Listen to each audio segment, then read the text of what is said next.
നമസ്കാരം. ബംഗാളിൽ CPM കോൺഗ്രസ് സഖ്യം വലിയ മുന്നേറ്റമാണ് ഉണ്ടാക്കുന്നതെന്നും അണികളിലും നേതാക്കളിലും വലിയ ഉത്സാഹമാണിപ്പോഴുള്ളതെന്നും CPM Bengal secretary Muhammad Salim. CPM Congress സഖ്യത്തിനെ ജനങ്ങൾ അംഗീകരിച്ചു കഴിഞ്ഞിരിക്കുന്നു. കഴിഞ്ഞ പ്രാവശ്യം സഖ്യമുണ്ടായിരുന്നെങ്കിലും അണികളിലും ചില നേതാക്കളിലും ആശയക്കുഴപ്പം നിലനിന്നിരുന്നു. അത് വിജയത്തെ ബാധിക്കുകയും ചെയ്തിരുന്നു. എന്നാൽ ഇക്കുറി CPM കോൺഗ്രസ് സഖ്യത്തെ ജനങ്ങളും സ്വാഗതം ചെയ്യുന്നുണ്ടെന്നും വലിയ സ്വീകരണമാണ് വോട്ടർമാർക്കിടയിൽ നിന്നും ലഭിക്കുന്നതെന്നും മുഹമ്മദ് സലീം കൂട്ടിച്ചേർത്തു.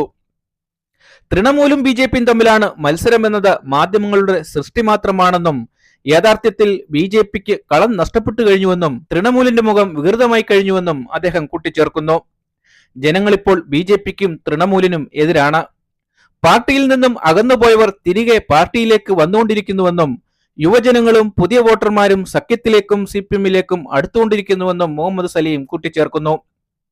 ഇക്കുറി നല്ല വിജയപ്രതീക്ഷ തന്നെയാണ് ബംഗാളിൽ പാർട്ടിക്കുള്ളത്. വരും ദിവസങ്ങളിൽ പ്രചരണം കൂടുതൽ ശക്തമാക്കുമെന്നും മുഹമ്മദ് സലീം പറയുന്നു. മൂർഷിദാബാദിലെ തന്റെ വിജയം സുനിശ്ചിതമാണെന്നും അതോടൊപ്പം CPM കോൺഗ്രസ് 2 അക്കം കടക്കുമെന്നും അദ്ദേഹം പറയുന്നു.